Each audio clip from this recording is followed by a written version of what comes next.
जहां एक तरफ जब राघव ने कर दिया अंजलि को किडनैप, तब आरती ने उठाया ऐसा कदम जिसे देख पूरे शहर के लोगों के होश उड़ गए। वहीं दूसरी तरफ जब वेद को पता लगा कली की सच्चाई, तो वो निकल पड़ा आरती के घर के लिए। साथ ही साथ कली भी पहुंची बस्ती और किया ऐसा जिसे पूरी देख बस्ती कांप उठी। देखिए पूरी कहानी। मित्रों, आज के धमाकेदार एपिसोड की शुरुआत होती है जब कली आरती से फोन पर बात कर रही होती है। कली आरती से कहती कि मेरा पति उस पर दीवाना है और मुझसे ये छुटकारा पाना चाहता है। कली ताना मारते हुए कहती कि आरती सोचती कली वेद को छोड़ देगी, लेकिन ये उसकी भूल है। कली साफ कह देती कि जब तक वेद उसके साथ है वह न सिर्फ अंजलि को बल्कि आरती को भी रोक लेगी। आरती कहती है कि उसने कभी नहीं सोचा था कि कली इतनी गिर सकती है।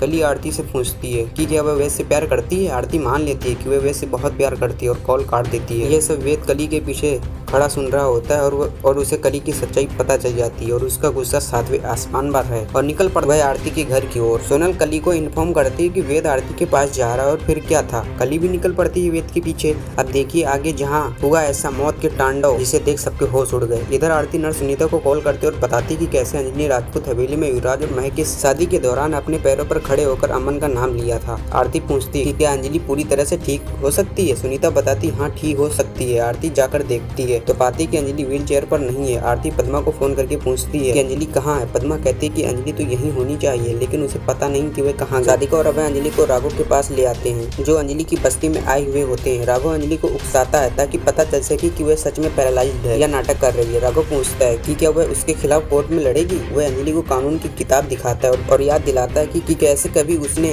कोर्ट में उसे हराया था। राघव साधिका और अभय से कहता है कि अंजलि को जमीन पर गिरा दे। वे उसे छोड़ देते हैं और बेचारी अंजलि जमीन पर गिर जाती है। साधिका अंजलि की चुप्पी से परेशान होकर उसे थप्पड़ मारने वाली होती है कि आरती उसका हाथ पकड़ लेती है। आरती पूछती है कि वह क्या कर रही है और कहती है कि अंजलि बीमार है। साधिका कहती है कि अंजलि नाटक कर रही है क्योंकि उन्होंने उसे खड़े होते देखा था। आरती अंजलि को सहारा देती है। राघव आरती को धमकाता है कि अंजलि कभी कोर्ट तक नहीं पहुंचेगी क्योंकि वह ऐसा नहीं होने देगा। अभय कहता है चलो अब सब चलते हैं। आरती अंजलि को हिम्मत देती है और कहती है कि अब चमत्कार होगा। राजपूत परिवार के पाप पूरे हो चुके हैं और अब उन्हें सजा मिलनी चाहिए, इसलिए अंजलि को इस अवस्था से बाहर आना होगा। तभी महक आरती को फोन करती है और सच्चाई जानने के लिए पूछती है कि क्या उसकी माँ सच में बीमार है। आरती जवाब देती है कि वह कुछ नहीं कहेगी बल्कि इसका जवाब माँ दुर्गा देंगी। महक फोन काट देती है। युवराज महक से पूछता है कि आरती ने क्या कहा। महक बताती कि आरती ने कहा कि माँ दुर्गा ही जवाब देंगी। युवराज को शक हो जाता है कि अंजलि सच में ठीक है। वह याद करता है कि 21 साल पहले हुए एक्सीडेंट के लिए वह जिम्मेदार था। वह तय करता है कि अंजलि को मार देगा इससे पहले कि वह उसका सच सबके सामने ला दे। एपिसोड समाप्त होता है। अब अगले एपिसोड में महक अवस्थी हाउस पहुंचती है और अंजलि से शिकायत करती कि पद्मा ने कोर्ट में केस कर दिया है कि युवराज पहले से शादीशुदा। महक पद्मा से भिड़ जाती है और उससे बहस करती है। राघव पद्मा से पूछता है कि वह आखिर चाहती क्या है।